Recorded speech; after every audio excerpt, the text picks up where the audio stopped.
ಎಲ್ಲರಿಗೂ ನಮಸ್ಕಾರ. ನಾನು Gavishri, challenge coaching classes Sindhanur. ಯಾರೆಲ್ಲ ಒಂದು ಯೂಟ್ಯೂಬ್ ತರಗತಿಯನ್ನು ನೋಡ್ತಾ ಇದ್ದೀರಿ ಎಲ್ಲ ಮಕ್ಕಳಿಗೂ ಕೂಡ ಒಂದು ಸ್ವಾಗತ. ಇವತ್ತಿನ ಒಂದು ಪ್ರಶ್ನೆ, ರಾಜ್ಯ ಮಟ್ಟದ ಚಾಲೆಂಜ್ ಜೀನಿಯಸ್ ಅವಾರ್ಡ್ 2026ರ ಕನ್ನಡ ವಿಷಯದ ಮಾದರಿ ಪ್ರಶ್ನೆಗಳನ್ನು ತೆಗೆದುಕೊಂಡು ಬಂದಿದ್ದೇನೆ ನಿಮ್ಮ ಜೊತೆಗೆ ಚರ್ಚೆ ಮಾಡಲಿಕ್ಕೆ ಅಂತೇಳಿ. ನಮ್ಮ ಸಬ್ ಬ್ರಾಂಚ್ ಆಗಿರುವಂಥ ವಿ ಚಾಲೆಂಜ್ ಧಾರವಾಡದಲ್ಲಿ ನಿನ್ನೆ ಒಂದು ಜೀನಿಯಸ್ ಅವಾರ್ಡ್ ಪರೀಕ್ಷೆ ನಡೆದಿತ್ತು. ಆ ಒಂದು ಜೀನಿಯಸ್ ಅವಾರ್ಡ್ನಲ್ಲಿ ಬಂದಿರುವಂಥ ಮಾದರಿ ಪ್ರಶ್ನೆಗಳನ್ನು ನಾವು ಇವತ್ತಿನ ತರಗತಿಯಲ್ಲಿ ಚರ್ಚೆ ಮಾಡ್ತಾ ಹೋಗೋಣ ಮಕ್ಕಳೇ. ಹಾಗಾದರೆ ನೋಡ್ತಾ ಹೋಗೋಣ ಬನ್ನಿ. ಓಕೆ, ಮೊದಲನೇ ಪ್ರಶ್ನೆ ನೋಡಿ, ಅಕ್ಕ ಪದವನ್ನು ಬಿಡಿಸಿ ಬರೆದಾಗ ಅಂತಿದೆ. ಎಸ್, ಅಕ್ಕ ಪದವನ್ನು ಬಿಡಿಸಿ ಬರೆದಾಗ ಏನು ಉತ್ತರ ಬರ್ತದ? ಆಪ್ಷನ್ ಎ ಅಲ್ಲಿದೆ ಅ ಪ್ಲಸ್ ಖ ಇದೆ, ನೆಕ್ಸ್ಟು ಪ್ಲಸ್ ಉ ಇದೆ. ಆಪ್ಷನ್ ಇದು ಏನಾಗಂಗಿಲ್ಲ ರೀ, ಬರುವಂಗಿಲ್ಲ. ಅವ್ರು ಏನು ಕೇಳಿದಾರೆ ನಮ್ಗೆ? ಅಕ್ಕ ಅನ್ನೋ ಪದವನ್ನು ಬಿಡಿಸಿ ಬರಿಬೇಕು ಅಂತ ಹೇಳಿದ್ದಾರೆ. ಇದೊಂದು ಸಜಾತಿಯ ಪದ ಇದೆ, ಇದನ್ನು ನಾವು ಬಿಡಿಸಿ ಬರೆದಾಗ ಏನಾಗ್ತದ ಉತ್ತರ ಅಂದರೆ ನೋಡಿ. ನೆಕ್ಸ್ಟ್ ಇದೆ ಅಕ್ಕ, ಅ ಪ್ಲಸ್ ಕ ವ್ಯಂಜನ್, ಅ ಪ್ಲಸ್ ಕ ವ್ಯಂಜನ್ ಪ್ಲಸ್ ಕ ವ್ಯಂಜನ್ ಪ್ಲಸ್ ಅ. ಇದು ಸರಿಯಾದ ಉತ್ತರ ಆಗ್ತದೆ. ಆದರೂ ನಾವು 4 ಆಪ್ಷನನ್ನು ಚರ್ಚೆ ಮಾಡ್ತಾ ಹೋಗೋಣ. ಇಲ್ಲಿ ನೆಕ್ಸ್ಟ್ ಏನಿದೆ? ಅ ಪ್ಲಸ್ ಕ ಪ್ಲಸ್ ಕ ಪ್ಲಸ್ ಆ ಇದೆ. ಅಂದ್ರೆ ಇದೇನಾಗ್ತದೆ ರೀ? ಅಕ್ಕ ಆಗ್ತಾ ಇದೆ. ಅಂದ್ರೆ ನಮಗೆ ಕೇಳಿರೋದು ಉತ್ತರ ಏನದು? ಇದು ಅಕ್ಕ ಆಗ್ತಾ ಇದೆ. ಅಂದ್ರೆ ಇಲ್ಲಿ ವ್ಯಂಜನಾಕ್ಷರಗಳು ನೋಡಬೇಕು ಮತ್ತು ಅದ್ರ ಜೊತೆಗೆ ಸ್ವರಗಳನ್ನು ನೋಡಿದಾಗ ನಮಗೆ ಉತ್ತರ ಸಿಗ್ತದೆ. ನೆಕ್ಸ್ಟ್ ಇದು ಏನಿದೆ? ಅ ಪ್ಲಸ್ ಕ ಪ್ಲಸ್ ಕ ವ್ಯಂಜನ್ ಪ್ಲಸ್ ಇ ಇದೆ. ಅಂದರೆ ಇಲ್ಲಿ ಕಾಗುಣಿತಾಕ್ಷರಗಳು ಕೂಡ ನಮಗೆ ಮಹತ್ವ ಆಗಿರ್ತದ. ಇದನ್ನು ತಗೊಂಡಾಗ ಕೂಡ ಏನಾಗ್ತದೆ ರೀ? ಉತ್ತರ ತಪ್ಪಾಗ್ತದೆ. ಹಂಗಂದ್ರೆ ಸರಿಯಾದ ಉತ್ತರ ಬಿ ಆಗ್ತದೆ ಮಕ್ಕಳೇ. ನೆಕ್ಸ್ಟ್ ಮುಂದಿನ ಕ್ವಶನ್ ನೋಡ್ತಾ ಹೋಗೋಣ. ಮುಂದಿನ ಪ್ರಶ್ನೆ ಏನಿದೆ? ಮುಂದಿನ ಪ್ರಶ್ನೆ, ಕೆಳಗಿನವುಗಳಲ್ಲಿ ಸರಿಯಾದ ಅರ್ಥ ನೀಡುವ ವಾಕ್ಯ ಯಾವುದು ಅಂತ ಕೇಳಿದ್ದಾರೆ. ಅಂದ್ರೆ ನಮಗೆ 4 ಆಪ್ಷನ್ ಕೊಟ್ಟಿದ್ದಾರೆ.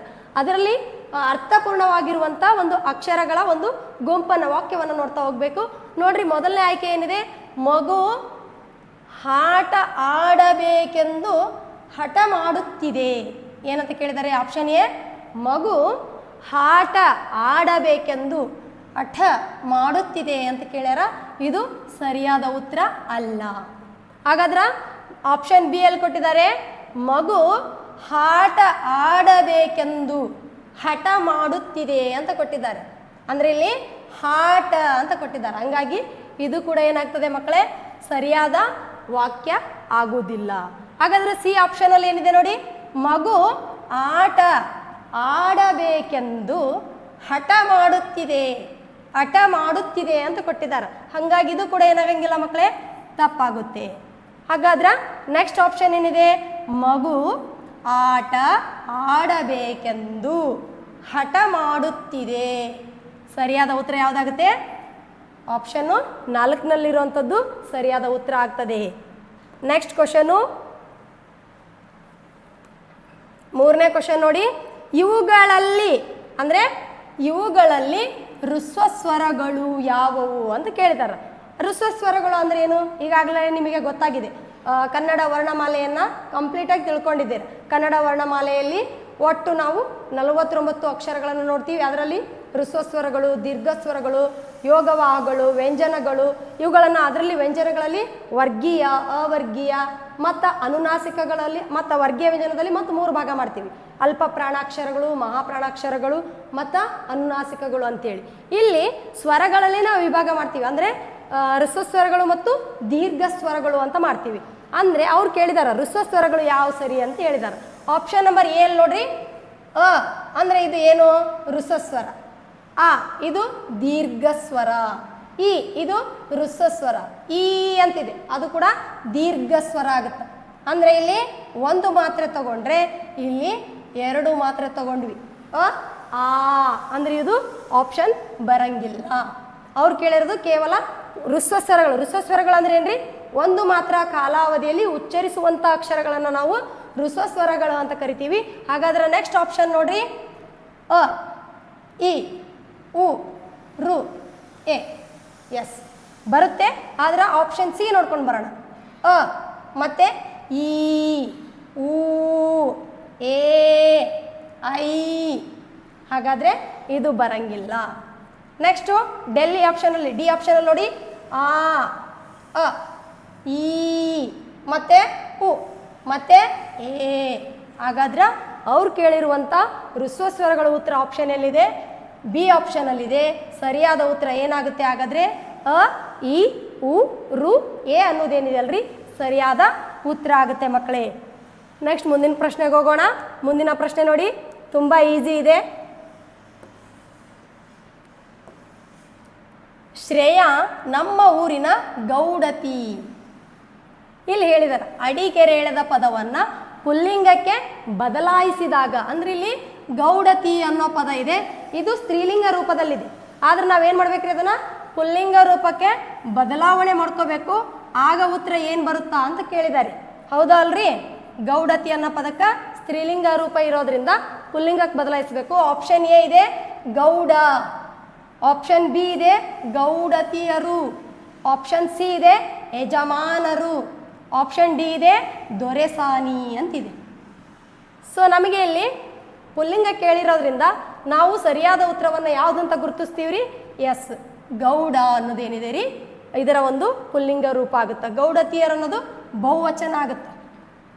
ಯಜಮಾನರು ಅಂದ್ರೆ ಇದು ಕೂಡ ಪುಲ್ಲಿಂಗ ರೂಪದಲ್ಲಿ ಏನಾಗುತ್ತಂದ್ರೆ ಯಜಮಾನರು ಬಹುವಚನ ಬರ್ತಾ, ಇದರ ಸ್ತ್ರೀಲಿಂಗ ರೂಪ ಏನಾಗುತ್ತೆ ರೀ ಯಜಮಾನತಿ ಅಂತ ಇದ್ರ ಯಜಮಾನತಿ ಅಥವಾ ಯಜಮಾನಿ ಅನ್ನೋ ಏನಾದರೂ ಪದ ಕೊಟ್ಟಿದ್ರು ಅಂದ್ರೆ ನಾವು ಯಜಮಾನರು ತಗೋಬೋದಿತ್ತು. ದೊರೆಸಾನಿ ಅನ್ನೋದ್ರಿ ಗೌಡತಿಗಿರುವಂಥ ಇನ್ನೊಂದು ಸಮಾನಾರ್ಥಕ ಪದ ಆಗಿರ್ತದ.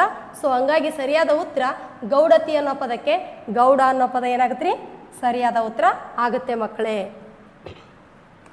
ಓಕೆ, ರಾಜ್ಯ ಮಟ್ಟದ ಚಾಲೆಂಜ್ ಜೀನಿಯಸ್ ಅವಾರ್ಡ್ ಇದೇ ತಿಂಗಳ 22ನೇ ತಾರೀಕು ರವಿವಾರದಂದು ನಡೀತಾ ಇದೆ. ಸಮಯ ಬಂದ್ಬಿಟ್ಟು 10 ಗಂಟೆ ಇರ್ತದ. ಈ ಒಂದು ಪರೀಕ್ಷಾ ನಡೆಯುವಂಥ ಸ್ಥಳ ಚಾಲೆಂಜ್ ಕೋಚಿಂಗ್ ಕ್ಲಾಸಸ್ ಸಿಂಧನೂರು. ಈ ಒಂದು ಪರೀಕ್ಷೆಯನ್ನು ಯಾರೆಲ್ಲ ಇನ್ನೂ ರಿಜಿಸ್ಟ್ರೇಷನ್ ಮಾಡ್ಕೊಂಡಿಲ್ಲ ಆದಷ್ಟು ಬೇಗ ರಿಜಿಸ್ಟ್ರೇಷನ್ ಮಾಡ್ಕೊಳ್ರಿ. ಈ ಒಂದು ಪರೀಕ್ಷೆಯನ್ನು ಬರೀರಿ, ಇದರ ಸದುಪಯೋಗವನ್ನು ಪಡಿಸ್ಕೊಳ್ಳಿ ಅಂತ ಹೇಳ್ತಾ ಮುಂದಿನ ಪ್ರಶ್ನೆಗೆ ಹೋಗೋಣ.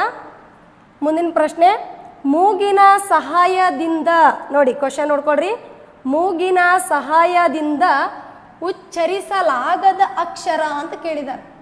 ಅಂದರೆ ನಾವು ಮೂಗಿನ ಸಹಾಯದಿಂದ ಅಂದರೆ ಒಂದು ಅನುನಾಸಿಕ ಅಕ್ಷರಗಳು ಅಂತ ಕರಿತೀವಿ. ಮೂಗಿನ ಸಹಾಯದಿಂದ ಉಚ್ಚರಿಸುವಂಥ ಅಕ್ಷರಗಳು. ಇಲ್ಲಿ ಆಪ್ಷನಲ್ಲಿ ನೋಡೋಣ, ಅವರು ಕೇಳ್ಯಾರ ಉಚ್ಚರಿಸಲಾಗದ ಅಂದರೆ ಹೇಳಲಾರ್ದಂಥ ಅಕ್ಷರಗಳು. ಆಪ್ಷನ್ ಎ ಎಲ್ಲಿದೆ? ನ. ಎಲ್ಲಿಂದ ಬಂತ್ರಿ? ಮೂಗಿನಿಂದ ಬಂತು. ಹಂಗಂದ್ರೆ ಇದು ಏನಾಗುತ್ತಾ? ಮೂಗಿನಿಂದ ಉಚ್ಚರಿಸುವಂಥ ಅಕ್ಷರ ಆಗುತ್ತಾ. ನ ನ ಇದು ಕೂಡ ಅನುನಾಸಿಕ ಅಕ್ಷರನೇ ಆಗುತ್ತಾ. ನೆಕ್ಸ್ಟು ಮ, ಇದು ಕೂಡ ಏನಾಗುತ್ತೆ ರೀ ಅನುನಾಸಿಕ ಅಕ್ಷರನೇ ಆಗುತ್ತಾ. ಹಾಗಾದರೆ ಗ ಅನ್ನೋದಿದೆ ಅಲ್ರಿ, ಇದು ಏನಾಗುತ್ತೆ ಅಂದರೆ ಅನುನಾಸಿಕ ಅಕ್ಷರ ಅಲ್ಲ, ಇದು ಒಂದು ವ್ಯಂಜನಾಕ್ಷರದಲ್ಲಿ ಬರುವಂತಹ ಅಲ್ಪ ಪ್ರಾಣಾಕ್ಷರ ಆಗುತ್ತೆ. ಅವ್ರು ಕೇಳಿರೋಂಥದ್ದು ಉಚ್ಚರಿಸಲಾಗದ ಅಕ್ಷರ ಅಂದರೆ ಗ ಆಗುತ್ತೆ. ಈ ಮೇಲಿನ 3 ಉತ್ತರಗಳೇನಿದಾವಲ್ರಿ ಅದು ಅನುನಾಸಿಕ ಅಂದರೆ ಮೂಗಿನಿಂದ ಉಚ್ಚರಿಸುವಂಥ ಅಕ್ಷರಗಳು. ಹಾಗಾಗಿ ಉತ್ತರ ಏನಾಗುತ್ತೆ? ಉಚ್ಚರಿಸಲಾಗದ ಅಕ್ಷರ ಅಂದರೆ ಗ ಅಕ್ಷರ ಏನಾಗುತ್ತೆ ರೀ ಮೂಗಿನಿಂದ ಉಚ್ಚರಿಸಲಾಗದ ಅಕ್ಷರ ಆಗುತ್ತೆ. ಒಂದು 6ನೇ ಪ್ರಶ್ನೆ, ಕೊಟ್ಟಿರುವ ಪದಗಳಲ್ಲಿ ಸರಿಯಾದ ರೂಪ ಅಂದರೆ ನಮಗೊಂದಿಷ್ಟು ಶಬ್ದಗಳನ್ನು ಕೊಟ್ಟಿದ್ದಾರೆ, ಅದರಲ್ಲಿ ಸರಿಯಾದ ರೂಪವನ್ನು ನಾವು ಗುರುತಿಸಬೇಕು. ನೋಡಿ, ಮೊದಲನೇ ಶಬ್ದ ಏನಿದೆ? ಉತ್ಕರ್ಷ. ಉತ್ಕರ್ಷ ಅಂತಿದೆ. ನೆಕ್ಸ್ಟು ಉಕ್ತರ್ಷ. 2ನೇ ಆಪ್ಷನ್ ಏನಿದೆ ಬಿ ಅಲ್ಲಿ? ಉಕ್ತರ್ಷ ಅಂತಿದೆ. ನೆಕ್ಸ್ಟು ಉತ್ಕರ್ಷ ಏನಿದೆ ರೀ? ಉತ್ಕರ್ಷ ಅಂತಿದೆ. ಆಪ್ಷನ್ ಡಿ ಅಲ್ಲಿ ಏನಿದೆ? ಉತ್ಕರ್ಷ ಅಂತಿದೆ. ಅಂದರೆ ಇಲ್ಲಿ ಸರಿಯಾದ ಅರ್ಥವನ್ನು ನೀಡುವಂಥ ಒಂದು ಶಬ್ದ ಯಾವುದು ಅಂದ್ರೆ ಆಪ್ಷನು ಡಿ ಇದೆ ಅಲ್ವಾ, ಇದು ಸರಿಯಾದ ಶಬ್ದ ಆಗ್ತದೆ, ಉತ್ಕರ್ಷ ಅಂಥೇಳಿ. ನೆಕ್ಸ್ಟು ಮುಂದಿನ ಪ್ರಶ್ನೆಗೆ ಹೋಗೋಣ. ಮುಂದಿನ ಒಂದು ಪ್ರಶ್ನೆ ನೋಡಿ, ಆಯ್ಕೆಗಳಲ್ಲಿ ಏನು ಕೊಟ್ಟಿದ್ದಾರೆ? ಆಯ್ಕೆಗಳಲ್ಲಿ ಬಿಟ್ಟ ಸ್ಥಳಕ್ಕೆ ಸೂಕ್ತ ಪದ ಯಾವುದು ಅಂತ ಕೊಟ್ಟಿದ್ದಾರೆ. ಮೊದಲು ಕೆಳಗೆ ನೋಡಿ, ಪ್ರಣವ್ ಡ್ಯಾಶ್ ನೃತ್ಯ ಮಾಡುತ್ತಾನೆ ಅಂತಿದೆ. ಅಂದ್ರೆ ನಾವು ಇದನ್ನು ಒಂದು ಖಾಲಿ ಜಾಗದಲ್ಲಿ ಸರಿಯಾದ ಅರ್ಥ ಬರುವಂಥ ಒಂದು ಪದವನ್ನು ತುಂಬಿಕೊಂಡು ಏನು ಮಾಡ್ಬೇಕ್ರಿ? ಕಂಪ್ಲೀಟಾಗಿ ತುಂಬಬೇಕಾಗತ್ತೆ. ಆಪ್ಷನ್ ಎ ಅಲ್ಲಿದೆ ಬುದ್ಧಿವಂತ. ನೋಡಿ, ಪ್ರಣವ್ ಬುದ್ಧಿವಂತ ನೃತ್ಯ ಮಾಡುತ್ತಾನೆ, ಸರಿಯಾದ ಅರ್ಥವನ್ನು ಕೊಡುತ್ತಾ ವಾಕ್ಯ? ಇಲ್ಲ. ಅಂದರೆ ಇಲ್ಲಿ ಜಾಣ ಬೇಕಾಗಿಲ್ಲ ನಮಗೆ. ನೆಕ್ಸ್ಟು ಪ್ರಣವ್ ಇಂಪಾಗಿ ನೃತ್ಯ ಮಾಡುತ್ತಾನೆ. ಇಂಪಾಗಿ ಅಂದರೆ ಏನ್ರಿ? ಹಾಡುವುದರಲ್ಲಿ ಬರ್ತದೆ ಅದು ಇಂಪಾಗಿ ಅನ್ನೋದು, ಅಂದ್ರೆ ಸುಮಧುರವಾಗಿ ಹಾಡಿದ. ಅವನು ಏನು ಮಾಡ್ತಾ ಇದ್ದಾನೆ ಇಲ್ಲಿ? ನೃತ್ಯವನ್ನು ಮಾಡ್ತಾ ಇದ್ದಾನೆ, ಅಂದರೆ ಡ್ಯಾನ್ಸ್ ಮಾಡ್ತಾ ಇದ್ದಾನೆ. ಹಾಗಾಗಿ ಆಪ್ಷನ್ ಬಿ ಕೂಡ ಬರಂಗಿಲ್ಲ. ನೆಕ್ಸ್ಟು, ಪ್ರಣವ್ ಚೆನ್ನಾಗಿ ನೃತ್ಯ ಮಾಡುತ್ತಾನೆ. ಸಿ ತೆಗೆದುಕೊಂಡು ಹೋಗೋಣ. ಎಸ್ ಬರುತ್ತೆ. ಅಂದರೆ ಏನ್ರಿ, ತುಂಬ ಚೆನ್ನಾಗಿ ಏನು ಮಾಡಿದವನು? ನೃತ್ಯವನ್ನು ಮಾಡುತ್ತಾನೆ ಅಂತ ಬರುತ್ತೆ. ಆಪ್ಷನ್ ಡಿ ಅಲ್ಲಿ ಏನಿದೆ? ತಂಪಾದ ನೃತ್ಯ ಮಾಡುತ್ತಾನೆ. ಪ್ರಣವ್ ತಂಪಾದ ನೃತ್ಯ ಮಾಡುತ್ತಾನೆ. ಸರಿಯಾದ ಉತ್ತರ ಆಗ್ತದೇನಾ? ಆಗೋಂಗಿಲ್ಲ. ಹಂಗಾಗಿ ನಾವು ಸರಿಯಾದ ಉತ್ತರ ಯಾವುದಾಗುತ್ತೆ ಅಂದರೆ ಇಲ್ಲಿ ಪ್ರಣವ್ ಚೆನ್ನಾಗಿ ನೃತ್ಯವನ್ನು ಮಾಡುತ್ತಾನೆ ಅನ್ನೋದೇನಾಗುತ್ತೆ ರೀ, ಬಿಟ್ಟ ಸ್ಥಳದಲ್ಲಿ ಸರಿಯಾದ ಒಂದು ಉತ್ತರ ಆಗುತ್ತೆ ಮಕ್ಕಳೇ. ಅರ್ಥ ಆಗ್ತಾ ಇದೆ ಅಲ್ವಾ? ಓಕೆ, ಮುಂದಿನ ಒಂದು ಪ್ರಶ್ನೆಗೆ ಹೋಗೋಣ. ಎಸ್, ಇಲ್ಲಿ ನಿಮಗೆ ಜೀನಿಯಸ್ ಅವಾರ್ಡ್ ಪರೀಕ್ಷೆಯಲ್ಲಿ ಪ್ರಶ್ನೆಗಳು ಹೇಗಿರ್ತವೆ ಅಂದರೆ ಕೆಲವೊಂದಿಷ್ಟು ಡೈರೆಕ್ಟ್ ಅಂದರೆ ನೇರವಾದ ಪ್ರಶ್ನೆಗಳಿರ್ತವೆ. ಇನ್ನೂ ಕೆಲವೊಂದಿಷ್ಟು ಪ್ರಶ್ನೆಗಳೇನಿರುತ್ತೆ, ನಿಮಗೆ ಒಂದು ಗದ್ಯ ಭಾಗ ಬರುತ್ತೆ. ಆ ಗದ್ಯ ಭಾಗದಿಂದ ಒಂದಿಷ್ಟು ಪ್ರಶ್ನೆಗಳನ್ನು ಏನು ಮಾಡ್ತೀವಿ ಮಕ್ಕಳೇ? ಕೇಳ್ತಾ ಹೋಗ್ತೀವಿ. ಅಂಥದ್ದೇ ಒಂದು ಗದ್ಯ ಭಾಗವನ್ನು ಇಲ್ಲಿ ಕೊಟ್ಟಿದ್ದೀವಿ. ಮೊದಲು ನಾವು ನೀಟಾಗಿ ಅಂದರೆ ಸರಿಯಾದ ರೀತಿಯಲ್ಲಿ ಗದ್ಯ ಭಾಗವನ್ನು ಓದ್ಕೊಂಡು ಬಂದುಬಿಡೋಣ. ನೋಡಿ, ನೋಡ್ತಾ ಬನ್ನಿ ನನ್ನ ಜೊತೆ ಎಲ್ಲರೂ. ಕ್ರಿಸ್ಮಸ್ ಒಂದು ಹಬ್ಬವಾಗಿದೆ. ಇದು ಡಿಸೆಂಬರ್ 25ರಂದು, ಅಂದರೆ ಕ್ರಿಸ್ಮಸ್ ಹಬ್ಬವನ್ನು ಡಿಸೆಂಬರ್ 25ರಂದು ಜೋಸೆಫ್ ಮತ್ತು ಮೇರಿಯವರ ಮಗನಾದ ಯೇಸು ಕ್ರಿಸ್ತನ ಜನ್ಮದಿನವನ್ನು ಸ್ಮರಿಸಲು, ಅಂದ್ರೆ ಅವರ ಒಂದು ಹುಟ್ಟುಹಬ್ಬವನ್ನು ಸ್ಮರಿಸಲು ನಾವು ಕ್ರಿಸ್ಮಸ್ ದಿನಾಚರಣೆಯನ್ನು ಆಚರಿಸುತ್ತೇವೆ. ಅಂದರೆ ಸ್ಮರಿಸಲು, ನೆನಪು ಮಾಡಿಕೊಳ್ಳಲು, ಅಂದರೆ ಆ ಒಂದು ಹಬ್ಬವನ್ನು ಆಚರಿಸ್ತೀವಿ. ಅವರು ಇಲ್ಲಿ ನೋಡಿ, ಅವರು ಇಲ್ಲಿ ಬೆತ್ಲೆಹೇಮ್ ಆಗಬೇಕಿದು. ಬೆತ್ಲೆಹೇಮ್ನಲ್ಲಿರುವ ಒಂದು ಕೊಟ್ಟಿಗೆಯಲ್ಲಿ ಜನಿಸಿದರು. ಇವರು ಯೇಸು ಕ್ರಿಸ್ತರವ್ರು ಏನು ಮಾಡ್ತಾರೆ? ಬೆತ್ಲೆಹೇಮ್ ಎಂಬ ಒಂದು ಕೊಟ್ಟಿಗೆಯಲ್ಲಿ ಜನಿಸಿದರು. ಅವರ ಜನನದ ಘೋಷಣೆಯನ್ನು ದೇವದೂತರು ಮಾಡಿದರು. ಅಂದ್ರೆ ಈ ಒಂದು ಮೇರಿಯವರ ಮಗನಾಗಿ ಜನಿಸಿದಂಥ ಯೇಸು ಜನನ ಆಗೈತಿ ಅಂತೇಳಿ ಇವರ ಒಂದು ಜನಿಸಿದ್ದಾರೆ ಅಂತ ಹೇಳ್ಬಿಟ್ಟು ಘೋಷಣೆಯನ್ನು ಯಾರು ಮಾಡ್ತಾರೆ? ದೇವದೂತರು ಮಾಡಿದರು. ಮುಂದೆ ಹೋಗ್ತಾ ಹೋಗಿ, ಈ ದಿನದ ಸಂಭ್ರಮಾಚರಣೆಗೆ ಚರ್ಚ್ಗಳು ಮನೆಗಳನ್ನು ಸಾಂಪ್ರದಾಯಿಕ ಬಣ್ಣಗಳಾದ, ಅಂದರೆ ಈ ಒಂದು ಯೇಸುವಿನ ಜನ್ಮದಿನವನ್ನು ಅಲ್ಲಿರುವಂತಹ ಜನರು ಅಂದರೆ ಒಂದು ಖುಷಿಗಾಗಿ, ಸಂಭ್ರಮಾಚರಣೆ ಅಂದ್ರೆ ಏನ್ರಿ? ಒಂದು ಖುಷಿಗಾಗಿ ಅಲ್ಲಿರುವಂಥ ಚರ್ಚ್ಗಳನ್ನು ಮತ್ತು ಮನೆಗಳನ್ನು ಸಾಂಪ್ರದಾಯಿಕ ಬಣ್ಣಗಳಾದ ಕೆಂಪು, ಗೋಲ್ಡನ್ ಕಲರ್ ಮತ್ತು ಹಸಿರು ಬಣ್ಣದ ಗಂಟೆಗಳು, ದೀಪಗಳು ಮತ್ತು ಮರಗಳಿಂದ, ಮುಂದೆ ನೋಡಿ, ಅಂದರೆ ಈ ದಿನದ ಸಂಭ್ರಮಾಚರಣೆಯನ್ನು ಸಾಂಪ್ರದಾಯಿಕ ಬಣ್ಣಗಳಾಗಿರುವಂಥ ಈ ಒಂದು ಕೆಂಪು ಬಣ್ಣ ಆಗಿರ್ಬೋದು ಮತ್ತು ಗೋಲ್ಡನ್ ಕಲರ್ ಆಗಿರುವಂಥ ಗೋಲ್ಡನ್ ಬಣ್ಣ ಆಗಿರ್ಬೋದು, ಅಂದರೆ ಬಂಗಾರದ ಬಣ್ಣ ಮತ್ತು ಹಸಿರು ಬಣ್ಣದಿಂದ ಈ ಒಂದು ಗಂಟೆಗಳು, ಗಿಡಗಳು, ದೀಪಗಳು ಮತ್ತು ಮರಗಳಿಂದ ಏನು ಮಾಡ್ತಾರೆ? ಅಲಂಕರಿಸಲಾಗುತ್ತದೆ. ಅಂದರೆ ಏನ್ರಿ? ಸಿಂಗಾರಗೊಳಿಸ್ತಾರೆ. ನಂತರ ಈ ಒಂದು ಹಿಂದಿನ ದಿನ ಚರ್ಚ್ಗಳಲ್ಲಿ ವಿಶೇಷ ಸೇವೆಯಾಗಿ ಕೀರ್ತನೆಗಳನ್ನು ಹಾಡಲಾಗುತ್ತದೆ. ಅಂದ್ರೆ ಕ್ರಿಸ್ಮಸ್ 25ನೇ ತಾರೀಕಿಗೆ ಆಚರಿಸ್ತಾ ಇದ್ದೀವಿ ಅಂದ್ರೆ ಅದರ ಒಂದು ಹಿಂದಿನ ದಿನ 24ನೇ ತಾರೀಕಿಗೆ ನಾವು ಒಂದು ಏನು ಮಾಡ್ತೀವಿ? ಚರ್ಚ್ಗಳಲ್ಲಿ ವಿಶೇಷವಾಗಿ ಪ್ರಾರ್ಥನೆಗಳನ್ನು ಅಂದರೆ ಕೀರ್ತನೆಗಳನ್ನು ಹಾಡಲಾಗುತ್ತದೆ. ಮುಂದುವರೆದು ವಿಶ್ವದಾದ್ಯಂತ ನೋಡ್ರಿ, ಕೇವಲ ಬರೀ ಒಂದೇ ಬೆತ್ಲೆಹೇಮ್ನಲ್ಲಿ ಅಷ್ಟೇ ಅಲ್ಲ, ಇಡೀ ವಿಶ್ವದಾದ್ಯಂತ ಸಾಂಪ್ರದಾಯಿಕ ಟರ್ಕಿ ಊಟವನ್ನು ತಯಾರಿಸಿ ಕುಟುಂಬದವರು ಸವಿಯುತ್ತಾರೆ. ಅಂದರೆ ವಿಶ್ವದಾದ್ಯಂತ ಈ ಒಂದು ಕ್ರಿಸ್ಮಸ್ 25ನೇ ದಿನಾಚರಣೆ ಏನಿರುತ್ತಲ್ರಿ, ಅವತ್ತಿನ ದಿನ ಈ ಎಲ್ಲ ಅಂದರೆ ಸಾಂಪ್ರದಾಯಿಕ ಟರ್ಕಿ ಊಟವನ್ನು ತಯಾರಿಸಿ ಕುಟುಂಬದವರೊಂದಿಗೆ ಏನು ಮಾಡ್ತಾರೆ? ಸವಿಯುತ್ತಾರೆ. ಮಕ್ಕಳು ತಮ್ಮ ಇಚ್ಛಾಪಟ್ಟಿಯೊಂದಿಗೆ, ಅಂದರೆ ಅಲ್ಲಿರುವಂಥ ಪುಟಾಣಿ ಮಕ್ಕಳುಗಳು ಏನು ಮಾಡ್ತಾವ್ರಿ? ತಮಗೆ ಇಷ್ಟವಾದುವಂತಹ ಒಂದು ಕಲರ್ಗಳನ್ನು ಏನು ಮಾಡ್ತಾರೆ? ಸಾಕ್ಸ್ಗಳನ್ನು ಹಾಕುತ್ತಾರೆ. ಅದರ ಜೊತೆಗೆ ಇಲ್ಲಿ ನೋಡಿ, ಸಾಂತಾ ಕ್ಲಾಸ್ ಮನೆಗೆ ಹೊಗೆಗೂಡು ಅಂದರೆ ಚಿಮ್ನಿ ಮೂಲಕ ಬಂದು ಅಲಂಕರಿಸಿದ ಕ್ರಿಸ್ಮಸ್ ಮರದ ಕೆಳಗೆ, ಅಂದರೆ ಒಂದು ರೀತಿಯ ಒಂದು ಟ್ರೀ ಥರ ಬಂದಿರ್ತದೆ. ಈ ಥರ ಟ್ರೀ ಥರ ಮಾಡ್ಕೊಂಡು ಅದನ್ನೇನು ಮಾಡ್ತಾನೆ ರೀ? ಸಾಂತಾ ಕ್ಲಾಸ್ ಬರ್ತಾನೆ. ಅಂದರೆ ಮಕ್ಕಳಿಗೆಲ್ಲ ಒಂಥರ ಖುಷಿಯ ಸಂಭ್ರಮಾಚರಣೆ ಅದು. ಉಡುಗೊರೆ ಇಡುವುದನ್ನು ಮಕ್ಕಳು ಆತುರದಿಂದ ಕಾಯುತ್ತಾರೆ. ಅಂದ್ರೆ ಈ ಒಂದು ಕ್ರಿಸ್ಮಸ್ನಲ್ಲಿ ಸಾಂತಾ ಕ್ಲಾಸ್ ಬರ್ತಾನೆ, ನಮಗೆಲ್ಲ ಉಡುಗೊರೆಗಳನ್ನು ಅಂದರೆ ಬಹುಮಾನ ಗಿಫ್ಟ್ಗಳನ್ನು ತರ್ತಾನೆ ಅನ್ನೋದು ಮಕ್ಕಳು ಏನು ಮಾಡ್ತಾ ಇದ್ದಾರೆ? ಬಹಳ ಕುತೂಹಲದಿಂದ ಆತುರದಿಂದ ಕಾಯ್ತಾ ಇರ್ತಾರೆ. ಇಷ್ಟು ಗದ್ಯ ಭಾಗ ಇದೆ. ಅರ್ಥ ಆಗಿದೆ ಅಲ್ವಾ? ಇದಕ್ಕೆ ಸಂಬಂಧಪಟ್ಟಂಗೆ ಒಂದಿಷ್ಟು ಪ್ರಶ್ನೆಗಳನ್ನು ಕೊಡ್ತಾ ಹೋಗ್ತಾರೆ, ನೋಡ್ತಾ ಹೋಗಿ. ಮೊದಲನೇ ಪ್ರಶ್ನೆ, ಕ್ರಿಸ್ಮಸ್ ಯಾರ? ನಿಮಗೆ ಗೊತ್ತಿರಬೇಕು, ಈಗ ಆಲ್ರೆಡಿ ಗದ್ಯ ಭಾಗವನ್ನು ಓದ್ಕೊಂಡು ಬಂದಿದ್ದೀವಿ ನಾವು. ಕ್ರಿಸ್ಮಸ್ ಅನ್ನೋದೇನಿದೆ ರೀ, ಯಾರ ಒಂದು ಜನ್ಮದಿನದ ಹಬ್ಬವಾಗಿ ಆಚರಿಸಲಾಗುತ್ತದೆ ಅಂತ ಕೇಳ್ಯಾರ. ಆಪ್ಷನ್ ಎ ಅಲ್ಲಿ ಏನಿದೆ? ಆಪ್ಷನ್ ಎ ಅಲ್ಲಿ ಜೋಸೆಫ್ ಅವರ ಜನ್ಮದಿನ. ಆಪ್ಷನ್ ಬಿ ಅಲ್ಲಿ ಯೇಸು ಕ್ರಿಸ್ತ ಅವರ ಜನ್ಮದಿನ. ಸಿ ಅಲ್ಲಿ ಮೇರಿಯವರ ಜನ್ಮದಿನ. ಆಪ್ಷನ್ ಡಿ ಅಲ್ಲಿ ದೇವದೂತರ ಒಂದು ಜನ್ಮದಿನ. ಹೌದಾ? ಹಾಗಾದರೆ ಕ್ರಿಸ್ಮಸ್ ಯಾರ ಜನ್ಮದಿನದ ಹಬ್ಬವಾಗಿ ಆಚರಿಸಲಾಗುತ್ತದೆ? ಎಸ್, ಸರಿಯಾದ ಉತ್ತರ ಯೇಸು ಕ್ರಿಸ್ತರವರ ಒಂದು ಜನ್ಮದಿನವನ್ನು ನಾವೇನು ಮಾಡ್ತೀವಿ ರೀ? ಕ್ರಿಸ್ಮಸ್ ಅಂತ ಆಚರಣೆ ಮಾಡ್ತೀವಿ ಮಕ್ಕಳೇ. ನಿಮಗೆ ಗದ್ಯ ಭಾಗದಲ್ಲಿ ಆಲ್ರೆಡಿ ನೋಡಿದ್ದೀರಿ, ಒಂದ್ಸರಿ ಬೇಕಂದ್ರೆ ಕನ್ಫರ್ಮ್ ಮಾಡ್ಕೋಬಹುದು. ನೋಡಿ ಇಲ್ಲಿದೆ ಅಲ್ವಾ, ಯೇಸು ಮತ್ತು ಅಂದರೆ ಜೋಸೆಫ್ ಅವ್ರ ತಾಯಿ ತಂದೆ ಮೇರಿ ಅವರು ಮಗ ಯೇಸು ಕ್ರಿಸ್ತನ ಜನ್ಮದಿನವನ್ನು ಸ್ಮರಿಸಲು ನಾವೇನು ಮಾಡ್ತೀವಿ ರೀ? ಡಿಸೆಂಬರ್ 25ರಂದು ಈ ಒಂದು ಕ್ರಿಸ್ಮಸ್ ಹಬ್ಬವನ್ನು ಆಚರಣೆ ಮಾಡ್ತೀವಿ ಮಕ್ಕಳೇ. ಮುಂದಿನ ಪ್ರಶ್ನೆ, ಕ್ರಿಸ್ಮಸ್ ಓಕೆ, ಅದಕ್ಕಿಂತ ಬಿಫೋರು ಈ ಒಂದು 22ನೇ ತಾರೀಕು ಇದೇ ತಿಂಗಳು ನಡೀತಿರುವಂಥ ಒಂದು ಜೀನಿಯಸ್ ಅವಾರ್ಡ್ಗೆ ಇನ್ನೂ ಯಾರೆಲ್ಲ ರಿಜಿಸ್ಟ್ರೇಷನ್ ಮಾಡ್ಕೊಂಡಿಲ್ಲ, ಆಮೇಲೆ ಯಾರಿಗೆ ಯಾವ ರೀತಿ ಗೊಂದಲ ಇದೆ ಅನ್ನೋದನ್ನು ನಾನು ಇವತ್ತು ಕ್ಲಾರಿಟಿ ಕೊಡ್ತೀನಿ. ಮಗುವಿನ ಹೆಸರು, ಆಮೇಲೆ ಎಷ್ಟನೇ ತರಗತಿ ಓದ್ತಾ ಇದೆ ಮಗು, ಜೊತೆಗೆ ಯಾವ ಊರಿಂದ ಬರ್ತಾ ಇದ್ದೀರಾ, ಜೊತೆಗೆ ಆ ಒಂದು ಮಗುವಿನ ಒಂದು ಶಾಲೆಯ ಹೆಸರನ್ನು ಹಾಕಿಬಿಟ್ಟು ನಮ್ಮ ಈ ನಂಬರ್ಗೆ 9632183868ಗೆ ನೀವೇನು ಮಾಡಬೇಕ್ರಿ? SMS ಮಾಡುವ ಮೂಲಕ ನೀವು ಆ ಮಗುವನ್ನು ರಿಜಿಸ್ಟ್ರೇಷನ್ ಮಾಡ್ಕೊಳ್ರಿ.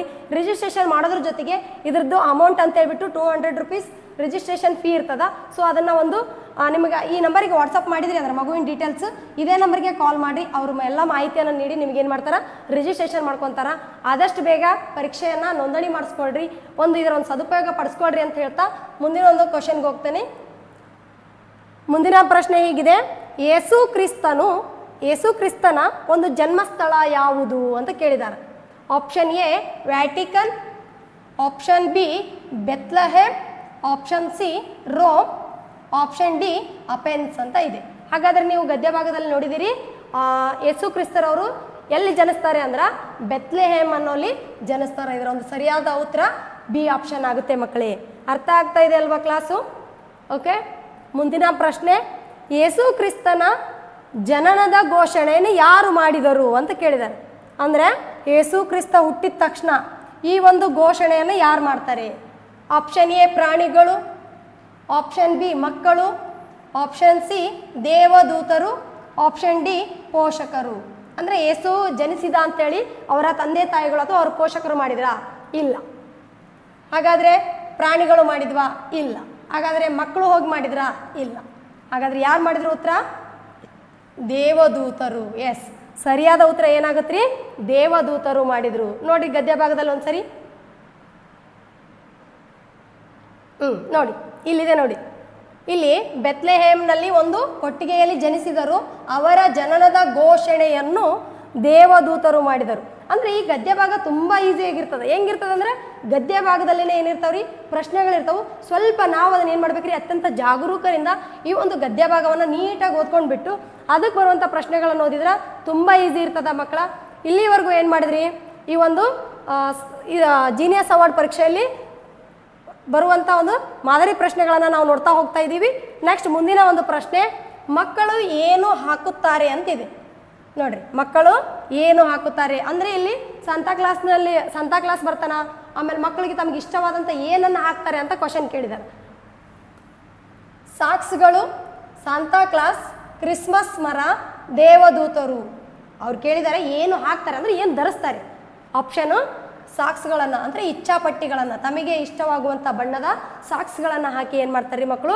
ಖುಷಿ ಪಡ್ತಾ ಇರ್ತಾರೆ ಅನ್ನೋದು ಉತ್ತರ ಆಗುತ್ತೆ ಮಕ್ಕಳೇ. ಮುಂದಿನ ಪ್ರಶ್ನೆ ನೋಡಿ, ಅಲ್ಲಿ ಸ್ವಲ್ಪ ಪ್ರಶ್ನೆನ ಓದಿ. ಏನಿದೆ? ಹೇಳಿಕೆಗಳನ್ನು ಕೊಟ್ಟಿದ್ದಾರೆ.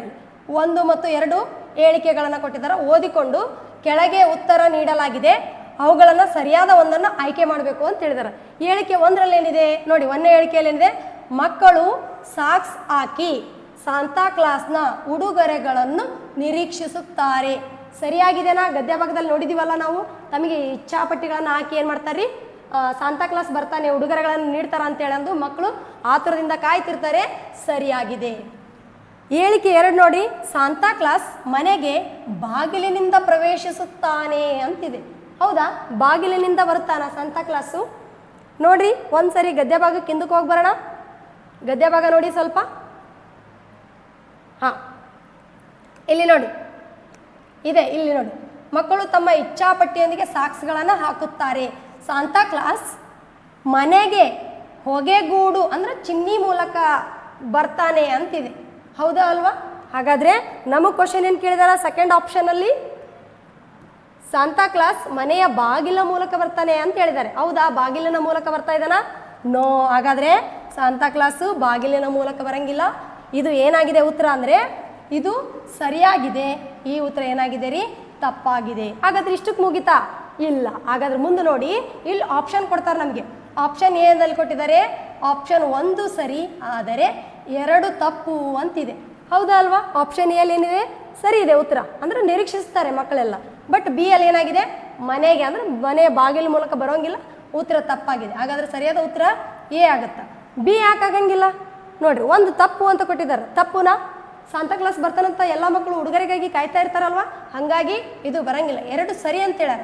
ಮನೆ ಬಾಗಿಲಿನ ಮೂಲಕ ಬರ್ತಾನ ಸಾಂತಾ ಕ್ಲಾಸು? ಇಲ್ಲ. ಗದ್ಯ ಭಾಗವನ್ನು ನಾವು ಸರಿಯಾಗಿ ಓದಬೇಕು, ಅಂದಾಗ ಮಾತ್ರ ನಮಗೇನಾಗುತ್ತೆ? ಸರಿಯಾದ ಉತ್ತರ ಸಿಗುತ್ತೆ. ಆಪ್ಷನ್ ಸಿ ಅಲ್ಲಿ ಕೊಟ್ಟಾರ 1 ಮತ್ತು 2 ಸರಿ ಅಂತ ಕೊಟ್ಟಾರ. ಅದು ಹೇಗಾಗುತ್ತೆ? 1ನೇದು ಸರಿ ಇದೆ, 2ನೇದು ತಪ್ಪಿದೆ ಅಂತ ಹೇಳಿದೀವಿ. ಗದ್ಯ ಭಾಗದಲ್ಲಿ ಕೊಟ್ಟಿಲ್ಲ ಆ ಥರ. ಎಲ್ಲಿಂದ ಬರ್ತಾನೆ ಅವನು? ಹೊಗೆಯ ಮೂಲಕ ಬರುವಂಥ ಒಂದು ಚಿಮ್ನಿ ಮೂಲಕ ಬರ್ತಾನೆ ಅಂತ ಹೇಳ್ಯಾರ. ಹಾಗಾಗಿ 2 ಸರಿ ಅನ್ನಕ್ಕೆ ಬರಂಗಿಲ್ಲ. ಆಪ್ಷನ್ ಡಿ ಅಲ್ಲಿ ಹೇಳಿದಾರೆ 2 ತಪ್ಪು. ಇಲ್ಲ, 2 ತಪ್ಪು ಹೆಂಗಾಗುತ್ತೆ? 1ನೇ ಉತ್ತರ ಸರಿಯಾಗಿದೆ. ಮಕ್ಕಳೆಲ್ಲ ಉಡುಗೊರೆಗೋಸ್ಕರ ಕಾಯ್ತಾ ಇರ್ತಾರೆ. ಹಾಗಾದ್ರೆ ಸರಿಯಾದ ಉತ್ತರ ಏನಿದೆ ಮಕ್ಕಳೇ? ಆಪ್ಷನ್ ಎ 1 ಸರಿ ಆದರೆ 2 ಅನ್ನೋದೇನಿದೆ ಅಲ್ರಿ, ಅದು ತಪ್ಪಾಗುತ್ತೆ ಮಕ್ಕಳೇ. ನೋಡಿ ಮುಂದಿನ ಪ್ರಶ್ನೆ. ಇಲ್ಲಿವರೆಗೂ ನಾವೇನು ಮಾಡಿದ್ವಿ? ಗದ್ಯ ಭಾಗದಲ್ಲಿ ಬರುವಂಥ ಪ್ರಶ್ನೆಗಳಿಗೆ ಉತ್ತರ ಮಾಡಿದ್ವಿ. ನೆಕ್ಸ್ಟು ನೇರವಾದ ಪ್ರಶ್ನೆ ಇರ್ತದ. ಯಾವ ರೀತಿ ಇದೆ ನೋಡಿ, ಏನು ಕೊಟ್ಟಿದ್ದಾರೆ ಇಲ್ಲೊಂದು. ವಿಶ್ವಾಸ ಪದದ ವಿರುದ್ಧಾರ್ಥಕ ಪದವನ್ನು ಗುರುತಿಸಿ ಅಂತ ಕೇಳಿದ್ದಾರೆ. ಆಪ್ಷನ್ ಎ ಅಲ್ಲಿದೆ ಅವಿಶ್ವಾಸ, ಆಪ್ಷನ್ ಬಿ ಅಲ್ಲಿದೆ ವಿರಸ, ಆಪ್ಷನ್ ಸಿ ಅಲ್ಲಿದೆ ನಿವಿಶ್ವಾಸ, ಆಪ್ಷನ್ ಡಿ ಅಲ್ಲಿದೆ ನಂಬಿಕೆ. ಹಾಗಾದರೆ ವಿರುದ್ಧಾರ್ಥಕ ಪದ, ವಿಶ್ವಾಸದ ವಿರುದ್ಧಾರ್ಥಕ ಪದ ಯಾವ್ದ್ರಿ? ನಂಬಿಕೆ ಅಂದರೆ ಏನ್ರಿ? ಸಮಾನಾರ್ಥಕ ಪದ ಆಗುತ್ತೆ, ಇದು ಬರಂಗಿಲ್ಲ. ವಿಶ್ವಾಸ ಅಂದ್ರೂ ಒಂದೇ, ನಂಬಿಕೆ ಅಂದ್ರೂ ಒಂದೇ, ಇದು ಸಮಾನಾರ್ಥಕ ಆಗುತ್ತೆ. ಇದಕ್ಕೆ ಅರ್ಥ ಇಲ್ಲ. ನೀ ವಿಶ್ವಾಸ ಅಂದ್ರೆ ಆ ಅರ್ಥ ಇರಲಾರ್ದಂಥ ಪದ ಅದು. ವಿರಸ ಅಂದ್ರೆ ಏನ್ರಿ? ಒಂದು ರೀತಿಯಲ್ಲೇ ಒಂದು ಜಗಳ ಅಂತ ಹೇಳ್ತೀವಿ ನಾವು. ಹಾಗಾಗಿ ಅಲ್ಲಿ ವಿಶ್ವಾಸ ಅನ್ನೋ ಪದ ಕೊಟ್ಟಾರ, ವಿರಸ ಅಂದ್ರೆ ಜಗಳ ಆಗ್ತದ. ಸೊ ಹಂಗಾಗಿ ಅದು ಬಿ ಆಪ್ಷನ್ ಕೂಡ ಬರಂಗಿಲ್ಲ. ಹಾಗಾದರೆ ವಿಶ್ವಾಸದ ಒಂದು ವಿರುದ್ಧಾರ್ಥಕ ಪದ ಅವಿಶ್ವಾಸ ಏನಿದೆ ರೀ, ಇದು ಸರಿಯಾದ ಉತ್ತರ ಆಗ್ತದೆ. ಅಂದರೆ ವಿಶ್ವಾಸ ಇಟ್ಟಿದ್ದೆ ನಾನು, ಆ ವಿಶ್ವಾಸವನ್ನು ನಿನ್ನೇನು ಮಾಡಿದಿ? ಅವಿಶ್ವಾಸ ಅಂದರೆ ನಿನ್ನ ಕಳ್ಕೊಂಬಿಟ್ಟೆಪ್ಪ ಅದನ್ನಂತ ಹೇಳುವಂಥದ್ದು.